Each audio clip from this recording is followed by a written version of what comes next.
அனைவருக்கும் வணக்கம். Welcome to HSR positive vibe. இன்றைக்கி செப்டம்பர் 16. இன்றைக்கி உலக ஓசோன் பாதுகாப்பு தினம். ஓசோன் படலம் பற்றின அவேர்னஸ் நம்ம எல்லாருக்குமே வேணும். அதனால தான் இந்த பதிவு. முதல்ல ஓசோன் படலம்னு என்னென்னு பார்த்துடலாம். நம்ம ஸ்கூல் லைஃப்பில் படிச்சிருப்போம். ஓசோன் படலங்கிறது பூமியோட மேற்பரப்பில் 20 50 கிலோமீட்டர் தூரத்தில் உள்ள ஸ்ட்ரெட்டோஸ்பியர் அப்படிங்கிற அடுக்கில் அமைஞ்சிருக்கிற பகுதி. ஓசோன் வாயு, நம்ம O3ன்னு சொல்லுவோம், 3 ஆக்சிஜன் மூலக்கூறுகளால் உருவானது ஓசோன். சூரியன்லேருந்து வெளிவர புற ஊதா கதிர்கள் பூமிக்கு டைரெக்டாக வராமல் தடுக்கிற பணியை இந்த ஓசோன் படலம் செய்யுது. புற ஊதா கதிர்கள் டைரெக்டாக உள்ளே வந்துச்சு அப்படின்னா மனிதர்களுக்கும் சரி, விலங்குகளுக்கும் சரி, தாவரங்களுக்கும் சரி நிறைய ஸ்கின் டிசீசஸ், நிறைய கேட்ராக்ட்ஸ், அப்புறம் கேன்சர் கூட வர வாய்ப்பு இருக்குது. ஸோ இந்த மாதிரி பல்வேறு பாதிப்புகளை தடுக்கிற ஒரு லேயராக இந்த ஓசோன் படலம் அமைஞ்சிருக்கு. வேர்ல்டு வைட் டெக்னாலஜி இம்ப்ரூவ்மெண்ட்டாலேயும் நிறைய ஃபேக்ட்ரிஸ், அப்புறம் நிறைய வெஹிக்கிள்லேருந்து வர்ற புகையால் காற்று மாசுபடுது.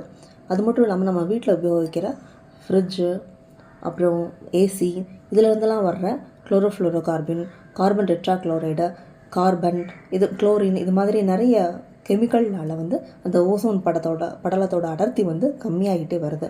இதனால் புற ஊதா கதிர்கள் பூமியில் டைரெக்டாக விழ ஆரம்பிக்குது. முதல்ல 1985 அண்டார்டிகா பகுதியில் ஓசோன் படலத்தில் அடர்த்தி கம்மியாக இருக்குது அப்படின்னு சொல்லி கண்டுபிடிச்சாங்க. இது உலக அளவில் ரொம்ப பெரிய தாக்கத்தை ஏற்படுத்தினதுனால ஐக்கிய நாடுகள் சபை 1985 வியன்னா ஒப்பந்தம் அப்படின்னு ஒன்று கொண்டு வந்தாங்க. இதை தொடர்ந்து 1987 உலக நாடுகள் எல்லாமே ஒத்துக்கிட்ட மான்ட்ரியல் லா அப்படின்னு உருவாக்குனாங்க. இந்த மான்ட்ரியல் லாவில் ஓசோன் படலத்தை பாதிக்கிற வகையிலான பொருள்களோட உற்பத்தி பயன்பாடை கம்மி பண்ணணும், அதுகளுக்கு மாற்று பொருள் கொண்டு வரணும் அப்படிங்கிறத அறிவுறுத்துகிறாங்க.